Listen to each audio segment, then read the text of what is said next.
Does God actually like the universe? Now, that's not a question you want to ask right before bed. But if the universe is a created thing, it would be nice to know why its creator bothered making it. Well, maybe there was no reason at all. I mean, human artists are always talking about art for art's sake. Maybe God was just throwing paint at a metaphysical canvas. Or maybe the universe is something that simply couldn't be helped. Maybe it just erupted out of God, like a cosmic pimple. I'll never look at a volcano the same way again. And even if God did it on purpose, that's no guarantee God likes what came out or likes us. And that's a disturbing thought. Welcome back to Beyond the Black Box. Now, what does God actually think of the universe? Are we fawned over, tolerated, ignored? The world holds enough order and chaos that nearly every possible answer could find some evidence in its favor.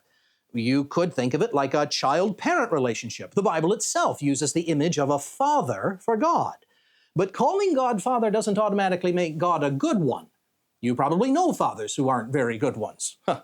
Many of the American founding fathers, Thomas Jefferson, Ben Franklin, pictured God as a kind of absentee parent.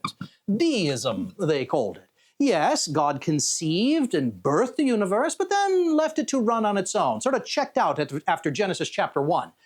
And now it's something like Bette Midler's old song, "From a distance, God is watching." But others go in the opposite direction. God is so bound up with the universe that the two are, in the end, the same thing. Buddhism and mystic traditions like Druidism lean this way. Pantheism, it is called. And then every so often a strain of Christianity wanders into a cousin of it called panentheism. On this view, the universe is just a piece of God, an arm, a leg, a spleen. As the philosopher Charles Hartshorne put it, the universe is God's body. So of course you see God everywhere you look because everything is divine. We're all a part of God. You could call this the Joan Osborne school. What if God was one of us? Just a slob like one of us, just a stranger on the bus. Nobody calls him on the phone. Except maybe the Pope in Rome. Yeah, it was bad, but it was very popular. Now, do any of these pictures give us the Christian answer? I'd say no, but not because they're wholly false, but because they're incomplete. Deism and the Midler version rightly sense God's greatness and bigness and transcendence. Well, the Osborne version recognizes that every person carries some intrinsic connection to God that makes them infinitely valuable. Both true. Neither complete, which means neither is wholly Christian. For the fuller answer, you don't have to look any further than the opening chapters of the Bible. Read the Genesis 1 creation account honestly, and none of these answers hold up on their own. Now, it's true, Christians themselves disagree about how to read these early narratives. Are they literal history, allegory for the human condition, or a guiding story that frames our view of the world without fussing over historical detail? The point I'm making holds regardless of which view you take. In every reading, the universe exists because God willed it. In freedom, God chose that this universe and not some other would exist. It is not an accident, not something that happened outside God's control or consent. And the distinction between God and the universe is absolute. Nothing in the story ever confuses the things God makes with God or folds them into God. They are always God's creatures, reflecting their maker the way a painting reflects its painter. Now, the hows of that are a conversation for another episode. The point here is, the story makes it abundantly clear what God thinks of what God made. Creation unfolds in deliberate stages, day 1, day 2, day 3, with the kind of care and creativity you'd associate with an artist, a composer, or a craftsman. And that feeling of watching an artisan at work only deepens as the refrain, "It is good," repeats, reflecting the feelings of the artist in his work. And that spirit runs through the rest of Scripture. The Psalms especially can't stop marveling at how rich, beautiful, and glory-filled this world is. Now, I don't know what options were available to God. Did the sky have to be blue and the grass green? Could have they been reversed? Did Saturn need rings? Or did God just think one planet deserved a little extra bling? I don't know. But when I consider the universe as a beloved object made by hands that care deeply about it, my soul is nourished in a way it is not when I suspect that it's just a random pileup of chaos with me as a byproduct. Now, to be intellectually honest, I have to admit I could be wrong, that I'm unconsciously choosing the vision of the world that works for me, and my belief is just self-serving wish fulfillment. I have to grant the possibility. But notice that critique cuts both ways. If wanting something to be true is grounds for suspicion, then so is wanting it to be false. The no creator view has comforts too. No accountability, no cosmic parent, no judginess. Wanting an answer doesn't make it false any more than wanting it makes it true. The mere wish fulfillment argument doesn't actually settle anything. We're left right back where we started, with the universe itself.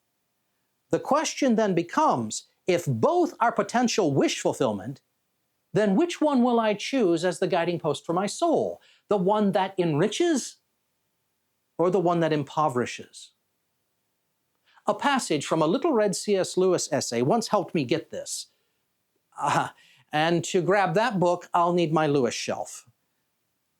Shelves. Let's see, present concerns. Here we are. Yeah, these are all editions of his books. Why do you act surprised? You knew I was a nerd. Lewis writes in his essay, Hedonics, distant hills look blue. They still look blue even after you've discovered that this particular beauty disappears when you approach them. The fact that they look blue 15 miles away is just as much a fact as anything else. If we are to be realists, let us have realism all around. Yeah, hills look blue from a distance, and this fact causes my heart to leap with joy. That they appear as ugly gray rocks at a closer distance is just another fact. Both are facts. Why should the ugly facts about the world have more control over my soul than the beautiful ones? Given the choice between the two facts, I choose the blue hills. We'll have to come back to this conflict between blue hills and gray ones in a minute, because the conflict between the two visions is real. But for the moment, let's look at the blue alone. The Bible's vision of a lovely universe flowing from the will of God says something about God's attitude toward it.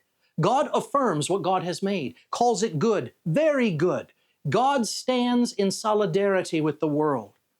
Now, the 20th century theologian Karl Barth spent 80 pages in one of his 14-volume church dogmatics working out a picture of God siding with creation against the chaotic nothingness that preceded it. Now, I wish I could read you all 80 pages, but I won't.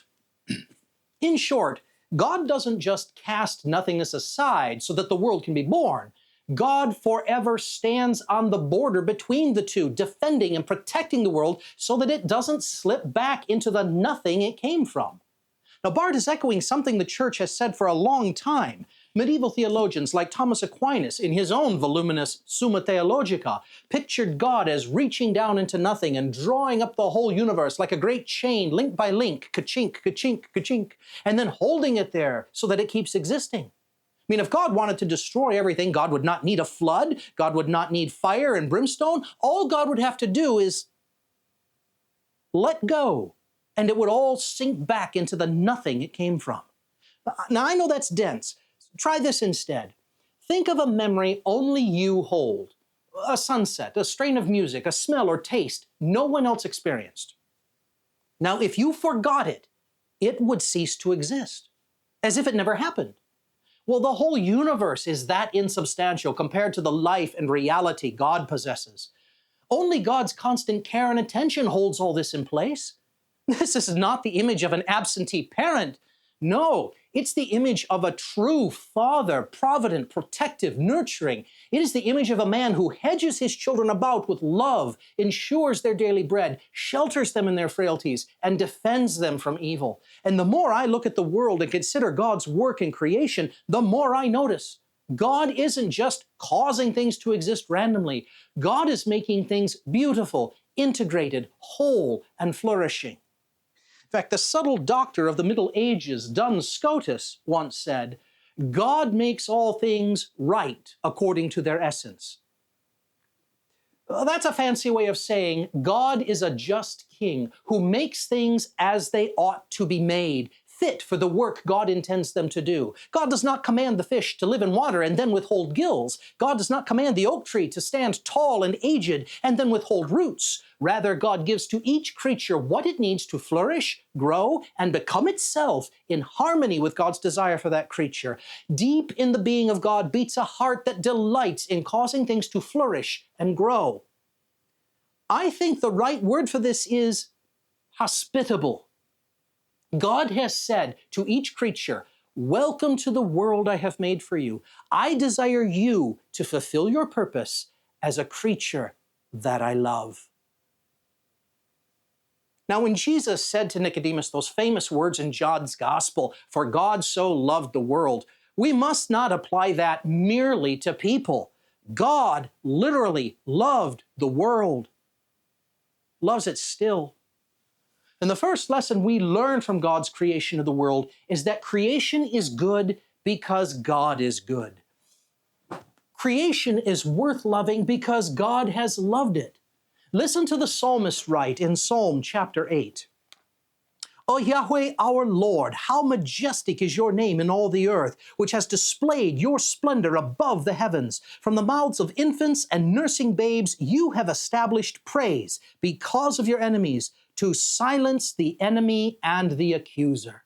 The psalmist wants us to understand that the very beauty, diversity, and fecundity of this world is an argument for the goodness of God. It silences the enemy and the accuser. The very cry of the infant for its mother's milk is a testimony to the goodness of God, who also created milk to satisfy that need. No accusation against the goodness of God can ultimately stand in the face of how greatly God has labored to ensure this world's ongoing life and prosperity. Now, the obvious difficulty here is that we also experience sufficient pain and sorrow to question this truth. The same psalmist who wrote these words elsewhere weeps with a sense of abandonment, crying out, "Where are you, God?" And as we walk through the world, we have cause to ask the same question. Recalling Lewis's metaphor, at a certain distance, the hills are not beautiful. They're just piles of sad, ugly gray rock. Now, here's a place where our experience conflicts with what God has said and done. How are we to answer this conundrum? God loves the world, and yet the world suffers. Now, the answer is complicated and will take several episodes to work out. But for now, understand the answer does not require us to deny that we feel doubt, abandonment, or despair. Feelings of agony or loss are facts, just like any other, like purple mountains, like ugly gray rocks up close. And the gray facts, too, must be explained. What do they mean? Do the feelings of doubt, abandonment, or despair really mean that God hates us and the world? Or that we really are alone? Well, we're going to hit the question head on soon. For today, however, I think the point of the creation story is this. Yes, you may be having experiences right now that leave you feeling like God cares nothing for the world or for you. But you have been given the story of creation to show you that this is not really the case. There are more facts than just the miserable gray ones you are feeling. And with the arrival of that conflict, the one between my present experience and what I'm told is really the case, we reach the point where faith must decide. Will I, in the face of doubt and agony, choose to believe what the whole universe exists to tell me, that God still loves the world and that my sorrows have another explanation? Or will I nurture my doubt until it becomes so overwhelmingly real to me that even blue hills, windy seashores, and morning frost cannot recall me to joy? Now, lest you think I'm trying to make you believe something you don't really believe, consider for a moment. Before the struggles of the current moment came upon you, did you believe God cared about you and the universe? Well, if you're a Christian, you probably did. Your current troubles are not proof that you were wrong. They're merely a new set of facts that need explaining. How sure are you, really, that your current struggles cannot be harmonized with a God who cares? I believe Christianity can explain the horrible experiences as well as the beautiful ones, and we will consider those additional truths in due course. But for now, one answer that cannot in any sense be Christian is that God has ceased to care, ceased to be present, ceased to be hospitable, ceased to be God. As real as our sorrows are, the very existence of the world in all its breadth, beauty, and detail argues that sorrow is not the final fact. The cause of our suffering is not divine abandonment or apathy. Now, don't misunderstand me. I am not saying that, believe God cares for the universe and that will silence your agonies. No, it probably won't. A good long cry, a good hot shower, and a good night's sleep are often more therapeutic than the best theology in the world. I do not say these things because they are useful, but because they are true. Then again, the choice to affirm my belief in a provident God while in the very teeth of my doubts and sorrows may actually have some power to, as the psalmist said, silence my internal accuser and calm my heart. That choice to retain belief, and it is often a choice, recalls me to times and places where these things did make sense, when I could believe them without the added weight of my current struggles.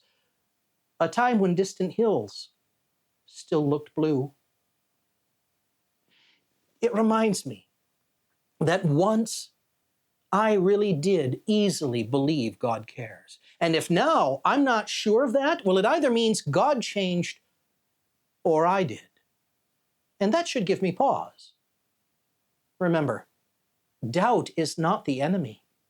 It's an opportunity. It's a sign that you are ready for a deeper journey than you were before. And if we can embrace our doubt as a friend who is inspiring us to search, we may yet see that this belief is not only still true, but is of greater power than we could have guessed when we held it so easily. We seldom see the value of things that cost us nothing. So do not rush, my friend, through your doubts. Remember, in the end, it is doubt that causes us to turn on our headlights at dusk. But that choice, made because of the doubt, illuminates the whole road. If your faith can precede your understanding, it will eventually produce understanding. And from that newfound confidence, you will not be easily shaken. Hey there. Doubt isn't the opposite of faith. Indifference is. If you're wrestling with whether God actually cares, the very fact that you're wrestling with it means you haven't given up. That's not an end, it's a beginning. Has doubt ever taken you somewhere better instead of worse? Tell me about it in the comments. And if you're the kind of person who prefers to ask hard questions rather than pretend you don't have them, well, consider subscribing or liking. It'll help you and hopefully someone else find the next episode. See you at the next one.